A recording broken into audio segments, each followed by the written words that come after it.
ਹੋਰ ਜਵਾਨ ਕੀ ਹਾਲ ਚਾਲ ਨੇ ਤੇਰੇ? ਮੈਂ ਵਧੀਆ। ਹੁਣ ਤੇ ਤੂੰ ਠੀਕ ਹੋ ਗਿਆ, ਡਾਕਟਰ ਨੂੰ ਕੀ ਇਨਾਮ ਦੇਂਗਾ? ਡਾਕਟਰ ਸਾਹਿਬ ਮੈਂ ਬਹੁਤ ਗਰੀਬ ਬੰਦਾ ਵਾਂ, ਕਬਰਾਂ ਕੱਢਦਾ ਵਾਂ, ਤੁਸੀਂ ਕਹੋਗੇ ਤੁਹਾਡੀ ਫ੍ਰੀ ਕੱਢ ਦਿਆਂਗਾ। ਐ ਐਨਕ ਲਈ ਮੈਂ 12,000 ਦੀ। ਓਏ ਸੁਬਹ 8 ਵਜੇ ਉੱਠ ਜੀ। ਕਿਉਂ? ਕੁੱਤਿਆਂ ਦੀ ਦੌੜ ਏ, ਮੈਂ ਵਿੱਚ ਤੇਰਾ ਨਾਂ ਲਿਖਾਇਆ।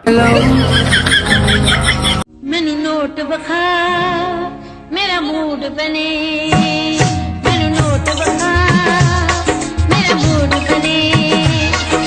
ਯਾਰ ਹੁਣ ਕੁਰਬਾਨੀ ਲੰਗੀ ਏ, ਤੂੰ ਕੁਰਬਾਨੀ ਤੇ ਕੀ ਕੀਤਾ ਹੈ? ਓ ਯਾਰ ਪੈਸੇ ਤੇ ਮੇਰੇ ਕੋਲ ਹੈ ਕੋਈ ਨਹੀਂ ਸਨ, ਮੈਂ ਫਿਰ ਕੰਨ ਤੇ ਬੱਕਰਾ ਬਣਾਤਾ ਤੇ ਉਹਦੀ ਕੁਰਬਾਨੀ ਕਿਵੇਂ ਕੀਤੀ? ਬਸ ਫਿਰ ਧੌਣ ਵਾਲੀ ਇੱਟ ਕੱਢਤੀ। ਆਰਡਰ ਤੈਨੂੰ ਫਾਂਸੀ ਦਿੱਤੀ ਜਾਂਦੀ ਓਏ। ਜੱਜ ਸਾਹਿਬ ਭਾਵੇਂ ਮੈਨੂੰ ਪੁੱਠਾ ਲਮਕਾ ਦਿਓ, ਭਾਵੇਂ ਮੇਰੇ ਤੇ ਦੁਨੀਆ ਦੀਆਂ ਚੋਰੀਆਂ ਡਕੈਤੀਆਂ ਪਾ ਦਿਓ, ਪਰ ਮੇਰੀ ਇੱਕ ਗੱਲ ਮੰਨ ਲੋਗੇ? ਕੀ? ਮੈਨੂੰ ਮਾਫ ਕਰ ਦਿਓ। ਹੈਲੋ, ਸਾਡੇ ਪੈਸੇ ਕਦੋਂ ਦੇਣੇ? ਨਹੀਂ ਆਵਾਜ਼ ਆ ਰਹੀ ਹੈ? ਨਹੀਂ ਯਾਰ ਮੈਨੂੰ ਆਵਾਜ਼ ਨਹੀਂ ਆ ਰਹੀ, ਸੌਰੀ। ਤੇਰਾ ਬਿਰਾ ਕੀ ਅੜਮਾ ਕਰਦਾ ਹੈ? ਓ ਯਾਰ ਇਹ ਕੰਦਰ ਬੋਲਾ ਹੈ, ਲੇਕਿਨ ਦਾਲ ਆਣ ਨੂੰ ਸਭ ਤੋਂ ਅੱਗੇ ਵੇ। ਚੱਲ ਆ ਤੈਨੂੰ ਉਹਦੇ ਦਾ ਵਿਖਾਣਾ। ਐ ਵੇਖੀ ਭਾਈ 100 ਰੁਪਏ ਆਈ। ਬੇਟਾ ਜੀ ਇਧਰੋਂ ਆਓ, ਇਸ ਕੰਦਰ ਤੋਂ ਮੈਨੂੰ ਸੁਣਾਈ ਨਹੀਂ ਦਿੰਦਾ। ਹੁਣ ਵੇਖੀ ਭਾਈ 1000 ਰੁਪਏ ਆਈ। ਬੇਟਾ ਜੀ ਮੈਂ ਤੇ कहना ਇਧਰੋਂ ਹੀ ਆ ਜਾਓ। तेरा मुजरिम रिहा नहीं हो सकता। कौन साला ऐसे कहता है? ओए तू जज नू साला कहता है? जज साहब कौन सा ला ऐसे कहता है? यार बाबा साढ़े पिंड एक बच्चा है ते उदा 20 किलो वजन सी जमदियां। हाँ जमदियां। ते एक होर हैरानगी वाली गल है। ओ की है? ओ 15 मिनट बाद लतां ते खलो गया।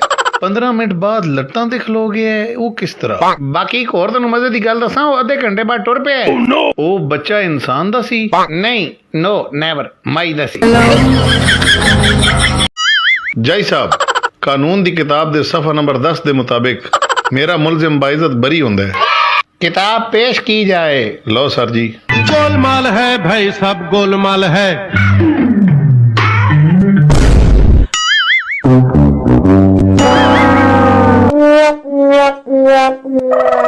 इस तरह के 2 सबूत होर पेश किए जान।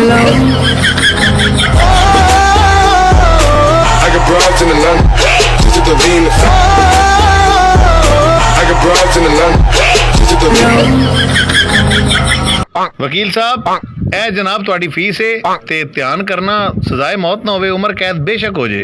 तू टेंशन ना ले, मैं पूरी ट्राई करदा। मेहरबानी जनाब। ओए ओ तेजस्वर नहीं वकील, 5000 फीस है ਉਹਦੀ, ਅੱਜ ਮੈਂ ਉਹ ਕੀਤੀ ਤੂੰ ਵੇਖ ਕੀ ਕਰਦਾ। ਇਹ ਲੋਕੀ ਮੈਂ ਆਮ ਵਕੀਲ ਸਮਝਦੇ ਨੇ, ਜਾ ਕੇ ਖੁਸ਼ਖਬਰੀ ਸੁਣਾ ਨਾ ਅੱਜ ਮੈਨੂੰ। ਤੂੰ ਮੈਨੂੰ ਆਮ ਵਕੀਲ ਸਮਝਦਾ ਹੈ? ਨਹੀਂ। ਬੜੀ ਔਖੀ ਤੈਨੂੰ ਉਮਰ ਕੈਦ ਕਰਾਈਏ। ਵਾਹ ਵਾਹ ਵਾਹ। ਜਾਈ ਤੇ ਤੈਨੂੰ ਰਿਹਾ ਕਰੂ ਸੀ। 2 दूनी 6। बेटा जी ट्यूशन लेट क्यों आए हो? उस्ताद जी मेरी अम्मी ते अब्बा लड़ पे सन। ओ लड़ पे ने, तू लेट क्यों आया है? उस्ताद जी मेरी एक जुत्ती अम्मा दे आते ही सी ते दूजी अब्बे दे आते ही सी। बाबा जी परदेस से एड्रेस लभना बड़ा मुश्किल जे। ऐ ही गूगल मैप। वीर जी मैं रेलवे स्टेशन जाना है ते बाबा जी जाओ ना, लोकन दस्ते जाओगे तो लेट पहुंचोगे। ਵੀਰੇ ਤੂੰ ਮੈਨੂੰ ਇਹ ਦੱਸ, ਵਾਈਫ ਬੇਗਮ ਤੇ ਬੀਵੀ 'ਚ ਕੀ ਫਰਕ ਹੈ? ਕੋਈ ਫਰਕ ਨਹੀਂ, ਇਹ ਇੱਕੋ ਦੁਸ਼ਮਣ ਦੇ 3 ਨਾਂ ਨੇ, ਇੰਡੀਆ, ਹਿੰਦੁਸਤਾਨ ਤੇ ਭਾਰਤ। ਇਹ ਵੀ ਇੰਜ ਹੀ ਹੈ। ਤੈਨੂੰ ਪਤਾ ਮੇਰਾ ਚਾਚਾ ਬਹੁਤ ਖੁਸ਼ਕਿਸਮਤ ਆਦਮੀ ਸੀ। की खुशकिस्मती? ਉਹਨੇ ਕੀਤਾ ਕਤਲ, ਉਹਨੂੰ ਹੋ ਗਈ ਉਮਰ ਕੈਦ, ਉਹ ਤੀਜੇ ਦਿਨ ਹੀ ਮਰ ਗਿਆ ਜੇਲ੍ਹ 'ਚ। परेशान हो यार, मैं भी तेरे भरा वर्गा ही हां। यार तेरा एक भरा नहीं सी हुंदा कीड़ी, ओ किधर है? ਯਾਰ ਉਹ ਮੇਰੇ ਨਾਲ ਰੁੱਸ ਕੇ ਘਰ ਛੱਡ ਕੇ ਨਿਕਲ ਗਿਆ। क्यों? ਇੱਕ ਦਿਨ ਆ ਕੇ ਉਹਨੇ ਦਰਵਾਜ਼ਾ ਖੜਕਾਇਆ, ਮੈਂ ਕਿਹਾ ਕੌਣ? ਕਹਿੰਦਾ ਕੀੜੀ। ਮੈਂ ਕਿਹਾ ਚੱਲ ਬੂਹੇ ਤਲੋਂ ਹੀ ਆ ਜਾ। ਏ इस्लाम तो तू बहुत दूर है बाबा। ओ की बने? ਮਸਜਿਦ 'ਚੋਂ ਕੁੱਟ ਪੈ ਗਈ। क्यों? ਉਹ ਮੈਂ ਮੌਲਵੀ ਕੋਲੋਂ ਪੁੱਛ ਲਿਆ 14 ਅਗਸਤ ਦੀ ਨਮਾਜ਼ ਕਿੰਨੇ ਵਜੇ ਪੜਾਣੀ? मैं सर्किट हाउस नहीं, सुभान फूड कार्नर गोलगप्पे वाले, उत्थे आ, तू आ जा, तेनू गोलगप्पे खवाना बहुत वधिया लेवल दे। आ जा। बड़ी मेहनत नाल ठिया बनाया, कम सही किता करो। अस्सलाम वालेकुम भाईजान। वालेकुम सलाम। दर्जन गोलगप्पे ते बनाई। ठीक है भैन। ते गल सुन यार, एक सवाल कर ला तेरे कोलों। कर। माइंड ते नहीं करेगा? नहीं करदा। तुसी वाशरूम जाण तो बाद हथ चंगी तरह धोंदे हो ना? ਵੀਰੇ ਨਮਕ ਮਿਰਚਾਂ ਵਾਲਾ ਕੰਮ ਹੈ ਸਾਡਾ, ਬਾਅਦ ਦਾ ਪਤਾ ਨਹੀਂ, ਪਹਿਲੇ ਚੰਗੀ ਤਰ੍ਹਾਂ ਧੋਨੇ ਆ।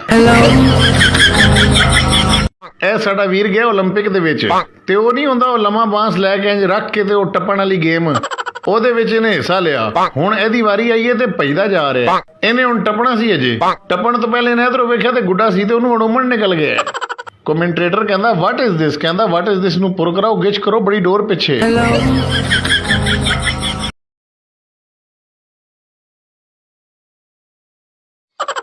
ਬਾਬਾ ਜੀ ਜ਼ਿੰਦਗੀ 'ਚ ਬੜੀਆਂ ਟੈਨਸ਼ਨਾਂ ਨੇ ਯਾਰ। ਚੱਲ ਫਿਰ ਤੈਨੂੰ ਇੱਕ ਸ਼ੁਗਲੀ ਗੱਲ ਸੁਣਾ ਕੇ ਤੇਰਾ ਮਾਈਂਡ ਸੈੱਟ ਕਰਾਂ। ਇਰਸ਼ਾਦ। ਇੱਕ ਬੰਦਾ ਸੀ, ਉਹ ਜੈਲੀ ਪੀਰ ਸੀ, ਬੜੇ ਉਹਦੇ ਮੁਰੀਦ ਸਨ। ਇੱਕ ਦਿਨ ਉਹਦਾ ਇੱਕ ਮੁਰੀਦ ਸਰਕਾਰੀ ਦਫ਼ਤਰ ਗਿਆ। ਅੱਗੋਂ ਜੈਲੀ ਪੀਰ ਜਨਾਬ ਲੈਟਰੀਨ ਧੋ ਰਿਹਾ। ਅੱਛਾ। ਉਹ ਕਹਿੰਦਾ ਪੀਰ ਸਾਹਿਬ ਤੁਸੀਂ ਤੇ ਪੀਰ ਹੋ, ਤੁਸੀਂ ਲੈਟਰੀਨ ਧੋ ਰਹੇ ਹੋ? ਉਹ ਜੈਲੀ ਪੀਰ ਅੱਗੋਂ ਸ਼ਰਮਿੰਦਾ ਨਹੀਂ ਹੋਇਆ। ਉਹਨੂੰ ਕਹਿੰਦਾ ਬੇਟੇ ਮੈਂ ਤੈਨੂੰ ਕਿਹਾ ਸੀ ਨਾ ਮੈਂ ਤੈਨੂੰ ਕਿਸੇ ਰੂਪ 'ਚ ਵੀ ਨਜ਼ਰ ਆ ਸਕਦਾ।